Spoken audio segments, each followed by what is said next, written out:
Hey real fans, it's Matt here from Train Sim Society. Welcome back to the channel, or welcome if you're new. We're continuing our series of going through the Q&As for Train Sim World 5. We've already covered the routes individually as well as the feature set. So we're going to be talking about some smaller things. For example, future patches, early access, and more. So we already know that the game is going to be released on September 17th. Now, when is that going to occur? What time specifically? Well, the FAQs actually do list specific times. The first to get their hands on the game will be Xbox and PlayStation players at 1600 BST. That converts to 11 a.m. Eastern Time, 10 a.m. Central Time, 9 a.m. Mountain Time, and 8 a.m. Pacific Time, USA. If you're playing on Steam or Epic, you're going to receive it 2 hours later, unfortunately. So that's going to be 1800 hours BST, which is also 1 p.m. Eastern, noon Central, 11 a.m. Mountain Time, and 10 a.m. Pacific Time, USA. So we've already gone over the full feature set in previous videos, so I'm not going to be diving into that any further here, but if you're curious on what to expect with game modes, here they are listed on the FAQs, as well as the creative tools, our upgrade to photo mode, livery designer, scenario planner, formation designer, and the creator club. And last but definitely not least, our list of full features. If you're curious about what you're going to get in your free upgrade to Train Sim World 5, I have a whole video on that. I definitely recommend that you guys check that out. We have also gone over what is going to be included with each edition of Train Sim World 5, but this table right here on your screen just makes it a little bit easier to see exactly what you're going to get depending on which edition you prefer. Keep in mind, if you want any of the previously released compatible routes, you're going to have to upgrade to either the Deluxe Edition or higher. The Deluxe only including one route, which is tailored for US players or US content. In case you're not from the US and enjoy US content, if you do, thank you. That will be Cajon Pass. Everything else, including the Bakerloo Line, Castle Wurzburg, New York Trenton, London Overground, and Bahnstrecke Bremen, are going to be on the special editions. I didn't really get a chance to touch on the regional editions too much. I did go over them briefly, but there is a table listed here on the FAQs showing, of course, which routes you're going to get with each regional edition. Every single one, of course, including the training center, US regional, including the US route, the UK regional, including the UK route, and the German edition, including the German route. Quite simple. Now, skipping past the detailed specifics of each route, how long they are, what locos they come with, including the extra DLC for locos in case you get the deluxe or special editions, and even skipping past the free starter pack, as I've already made a whole video on this. This will bring us to the next section, which is supported platforms. So in case you didn't already know, Train Sim World 5 is going to be compatible on 8th gen consoles. You know, this is a little controversial, but I will say it, part of me was kind of hoping they would drop 8th gen support, meaning that they could take this game further, technically speaking, because those consoles are a bit older, and in order to run things optimally, you really should be playing on reduced timetables, but 8th gen consoles are included. So if you do play on an 8th gen console, there is good news for you. You will be able to upgrade to and play Train Sim World 5, and it will be available on all of the platforms you see listed here in this bullet list. Also to note, I have previously mentioned, but in case you haven't watched any of my other videos, there are audio improvements for Xbox consoles with Train Sim World 5. So that's always a small, but in my opinion, very amazing thing that you can look forward to. We've also already discussed prices. I even talked about this a little bit in my initial reaction video, as well as a couple others, but here we have prices for even the regional editions, all coming in at $39.99 US dollars, the standard edition being about $50, deluxe $75, and and special editions $120. Pre-orders are up now on every single platform, so you can pre-order, and there is going to be a 10% loyalty discount. So with that discount brings you down to about $45 for the standard, $67.50 for the deluxe, and $108 for the special edition. Note, only one decal pack comes with the standard, 2 decal packs come with the special edition and deluxe editions, but the 10% maximum discount will apply for all of them. So the reason why in the last table they write that discounts will vary per platform is because the discounts are different, I guess, depending on if you're a subscriber with the network. So on Xbox and Steam, it's just a flat out 10% loyalty discount. But for PlayStation, you're only going to get the discount when you have logged in and activate a PlayStation Plus subscription. So I guess Xbox does have the upper hand here, as you don't need to be subscribed and paying a monthly premium to get that loyalty discount. I wanted to clarify that because I actually haven't yet in any video. You can purchase every single route separately if you like, and please keep in mind that all loyalty and pre-order discounts are going to expire when the game launches. So if you don't pre-order it early, you're going to lose that 10%. So if you want that discount but you don't want to pre-order it now, I would at least wait until the last minute. That is likely what I'm going to do personally. It's what I usually do. That is, of course, if Dovetail decides they want to send it to me, but I'm not going to hold my breath on that. And of course, if they ever did send it to me, my thoughts and opinions would never change. I'm still going to continue to be the brutally honest reviewer that I've been since I've started this channel. If I think something is amazing, I will give 10s where 10s are due. And if I think something is flat out garbage, I'm going to say that. It's just my opinion. So it was also confirmed that you can purchase these add-ons individually if you wish. Most of them have the same price, but there are a few exceptions. For all new 3 routes, they're going to come in at $40 US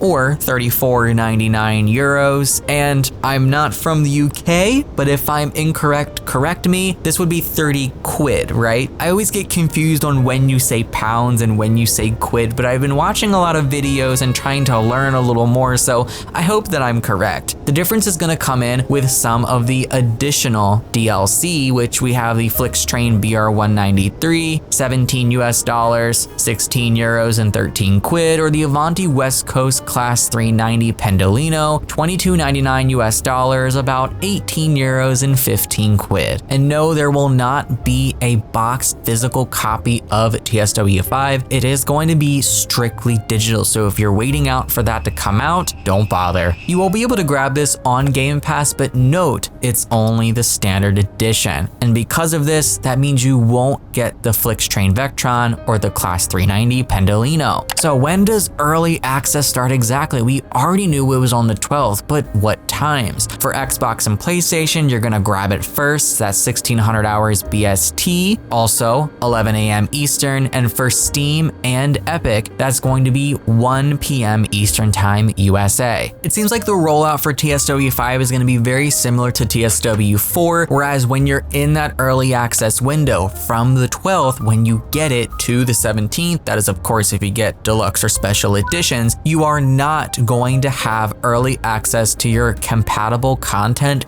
you've previously owned unless you are a Steam player. And they write that for the first time, Steam players will have the opportunity to download their compatible content during early access, which was one of my biggest gripes with TSW4 and honestly even 3, because you know, I did get one of those special editions and just having the new routes was nice. I did want to go back and play some of my old stuff without having to load up TSW4, because once you get TSW5 installed or whatever new version comes in, it's going to transfer your profile. So if you go back to an older game, whatever additional progress you make in that isn't going to officially transfer over. I'm really happy that they have listened to players, at least Steam players, to give us that option to get all of our old content in our new games right away. I just hope there's no issues downloading it, because oh lord, for memories, there was a problem where it wouldn't download, it wouldn't work for a while, then they had to patch it. It was kind of not the best time, but I'm hoping they've learned lessons and that things go a lot smoother this time. So we are going to be skipping past gameplay questions and even training center improvements, because we've already talked about those things in previous videos. If you want to learn more and haven't already heard elsewhere, definitely check that content out. But we're going to touch on conductor mode just a little bit more because now we actually have a visual table of exactly what trains are going to be included here with conductor mode. So that does answer one of my previous questions. This was cleared up on the roadmap, and even in the roadmap stream, only 3 types of services on the San Bernardino line will have conductor mode, only 1 on West Coast Main Line, which is the Class 350, and there are 3 for Frankfurt Fulda. This does not include the ICET. We've also talked about photo mode and fast travel and even route hopping, but included here is a table of all the possibilities for route hopping that will be in the game upon launch. And I do want to include this just so you can see exactly what you can do when you get all of your back compatible content in, and of course add to it with the new content coming for TSW 5. So we're going to start here with UK content. Routes included: Great Western Express, East Coastway, Southeastern High Speed, Cathcart Circle, London Commuter, Edinburgh to Glasgow, Fife Circle, West Coast Main Line, and lastly, the Bakerloo line. For US content, we have the Harlem Line, Long Island Railroad Commuter, New York Trenton, San Bernardino, the Antelope Valley Line, and Cajon Pass. And lastly, even a table for all of the European content, including locations and routes for starting points and destinations. We've already talked about digital display screens, so we're going to be skipping past that for this video, but we actually have an image, which I don't remember if this was showed during the roadmap stream, but this is what it's going to look like when you either choose to enable or disable layers, which this is such a needed feature. Whether you're worried about performance in your game or you just want to turn something off because you don't want to see it, you're going to have the option to turn on and off layers and even see all of the layers in which belong on said route that you do not own, so you know what to purchase if you want to liven it up a bit. The example that they have provided here is from Kassel to Würzburg. This has already been covered and we have talked about it, but we have a full table showing you which routes, of course, are going to have the new and improved overhauled track shadows. There are 4 for UK, 3 for US, and 7 for the European routes. And for those playing on PC, here are the system requirements for TSW 5, of course, showing the different graphic presets for possible processor, memory, graphics card, storage, and operating system combinations. Just like you could previously, you will be able to import your previous profile over to the new game,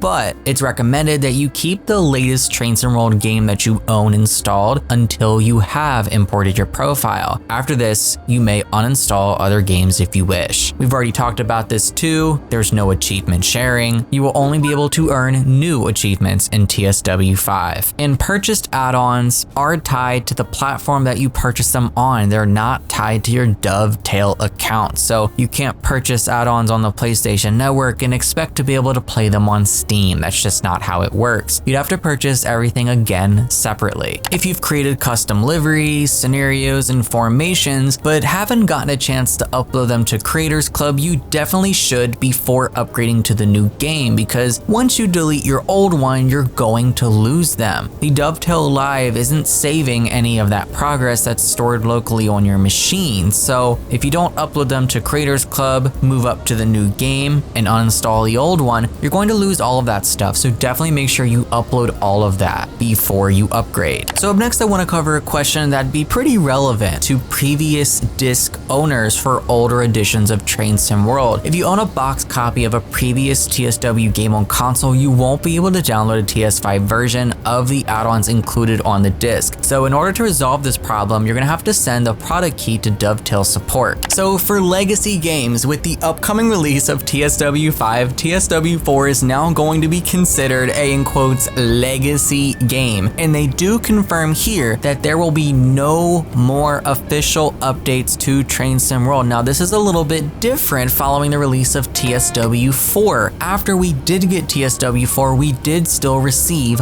one update for TSW 3. That's at least one that I can remember. It's possible there could have been more updates, but I'm pretty sure we only received one TSW 3 update after TSW 4 was released. This is not not going to work the same with TSW 5. Once 5 comes out, they are done with 4. They are slashing it through the neck. No more updates for that game. They're only going to be in TSW 5. But the good news here is that with the starter pack, even if you don't want to purchase anything, you can still move to TSW 5, bring your back compatible content right along with it, and receive updates for TSW 5, which if they include TSW 4 roots or locos are going to be a part of that. So it's sort of a bad thing, but also kind of corrects itself with the ability to have that free upgrade to TSW 5. So some more information that I actually did not know about until recording this video. No more TSW 4 updates. That is going to just about cover everything from this FAQ, at least everything that we haven't talked about or haven't talked about in greater detail. Everything else that I decided to skip for this video is stuff that we've already talked about. It's basically just details on the routes, their lengths, how many stations, but we've already gone over that several times. Are you guys planning on upgrading to TSW 5 post-release? Have you already pre-ordered it? And of course, are you excited? I want to thank you guys so much for checking out the video. Thank you for watching. Make sure you give this a thumbs up, subscribe if you already haven't, and ring the bell so that you're notified for any future uploads. Take care and happy rail simming. Bye everyone.